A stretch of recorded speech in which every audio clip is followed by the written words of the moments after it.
పరంగా సముచితమైనటువంటి యాక్షన్ తీసుకోవాల్సి ఉంటుంది అని కోర్టు వారికి చివరిలో వారు విన్నపం చేయడం జరిగింది. 395 ప్రకారంగా కొండా సురేఖ మీద చర్యలు తీసుకోమని నాగార్జున ఏమన్నా కోరాడా? ఎస్, ఖచ్చితంగా కోరాడు. దీనికి ఏమవుతుందంటే ఇది ప్రైవేట్ కంప్లైంట్ వేశారు. ఈ ప్రైవేట్ కంప్లైంట్ని టేకెన్ ఆన్ ఫైల్ చేయబోయే ముందు కోర్టు వారు మొన్న జూలై 1వ తేదీ నుంచి క్రిమినల్ చట్టాలు మారినాయి. మీకు అందరికి కూడా సుపరిచితమే. బహుశా ఆ కొత్త చట్టాల ప్రకారం ఎక్యూజ్డ్ నిందితురాలు, ఈ కేసులో ఎవరినైతే నిందితురాలుగా కొండా సురేఖను సూచించారో ఆ కొండా సురేఖ కూడా అవకాశం ఇవ్వాలి. ముందు ఆపర్చునిటీ ఆఫ్ బీయింగ్ హర్డ్ అనేది ఇవ్వాలి.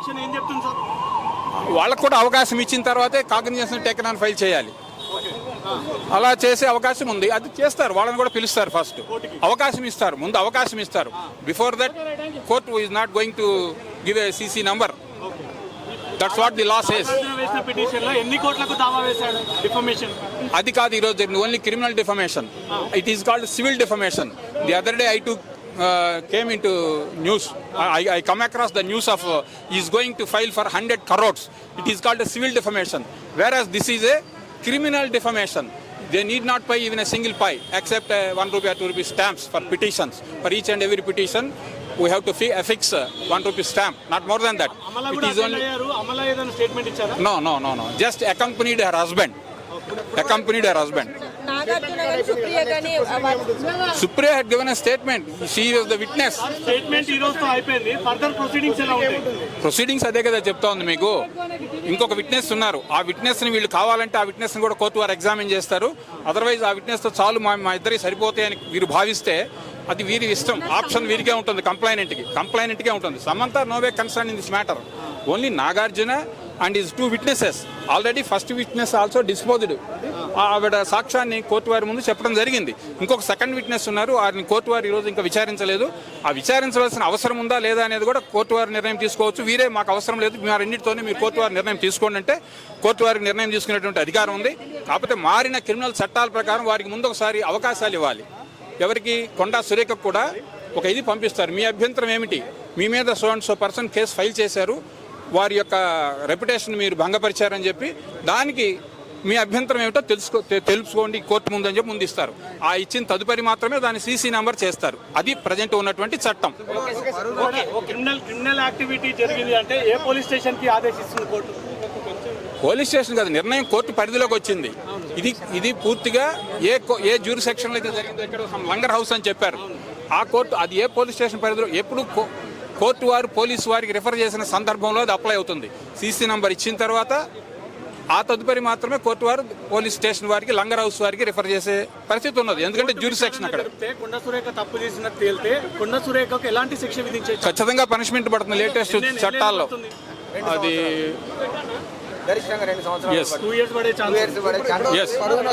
లేదు అని కోర్టుకు వచ్చి క్షమాపణ కోరితే దాన్ని ఎక్స్క్యూజ్ చేయటం నాగార్జున చేతిలో ఉంది. మీరు చేసేదంతా చేసి ఎక్స్క్యూజ్ అనే మాత్రం ఆ క్షమించాలా లేదా అని నిర్ణయం తీసుకునేటటువంటి అధికారం కంప్లైనెంట్ అయినటువంటి నాగార్జున గారికి ఉంది. కానీ కోర్టు వారు కూడా దాని మీద ఎలాంటి నిర్ణయం తీసుకోలేరు. మీరు క్షమించేయండి, ఆల్రెడీ ఆవిడ క్షమాపణ చెప్పింది కనుక మీరు క్షమించాలి అని ఆదేశించే అధికారం కోర్టు వారికి కూడా లేదు. నాగార్జున గారే చెప్పినట్టు కూడా ఆధారాలు ఒకవేళ కోర్టులో produce no even then court వారికి కూడా ఎలాంటి అధికారం లేదు. మీరు ఆమె క్షమాపణ చెప్పింది కనుక మీరు కంప్లైంట్ విత్డ్రా చేసుకోండి అనేటటువంటి అధికారం కోర్టు వారికి కూడా లేదు. ఆయన మనస్ఫూర్తిగా క్షమాపణ చెప్తే విత్డ్రా చేసుకోవచ్చు. There are 2 kinds of offences. One is compoundable, the other is non-compoundable. Of course, it comes under the compoundable offence. అంటే నేరాన్ని రాజీ చేసుకోవచ్చు ఇద్దరు పార్టీలు అంగీకరిస్తే. For example, gravity of offence ఎక్కువ ఉండేటటువంటి, అంటే ఈ సందర్భంలో మీకు అవసరం లేదు, ఊరికే మీ నాలెడ్జ్ సైడ్ కూడా చెప్తా ఉన్నా, తీవ్రమైన నేరాలు, మర్డరు, అటువంటి ఆన్ రికార్డు మీరు ఏ విధంగా కూడా రాజీ చేసుకునే అవకాశం లేదు. It is non compoundable offence, where this is compoundable offence if both parties agreed. If complainant has no regrets, if complainant wants to withdraw basing on her kshamapana, he can, but court cannot direct him. Yes, already చెప్పింది కదా మీరు withdraw చేసుకోండి అని చెప్పేటటువంటి అధికారం court వారికి కూడా లేదు.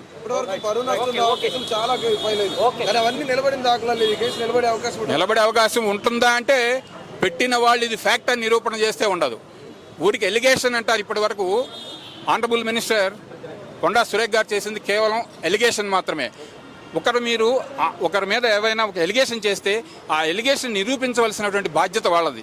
నిరూపించలేనప్పుడు ఇటువంటి డెరాగేటరీ రిమార్క్స్ మీద వారిపై కోర్టు వారు చర్య తీసుకోవచ్చు. ఇది only criminal defamation, it won't come under the civil defamation. మీరు ఇంతకుముందు ప్రశ్నించారు నన్ను 100 కోట్లకి అని, అది సివిల్ డిఫమేషన్ కింద వస్తుంది. వారు 100 కోట్లకు వేస్తున్నారని చెప్పి న్యూస్లో మేము కూడా చూడటం జరిగింది. అది వేసినట్టు ఇంకా లేదు, అయినా అది క్రిమినల్ కాదు, సివిల్ పరిధిలోకి వస్తుంది. వారు అప్పుడు దాని కోర్టు ఫీజు వగైరాలు కట్టవలసి ఉంటుంది. It takes a lot of time. It is separate. ఇది వేరు అది వేరు, పూర్తిగా దీనికి దానికి సంబంధం లేదు. It is criminal defamation, that is civil defamation.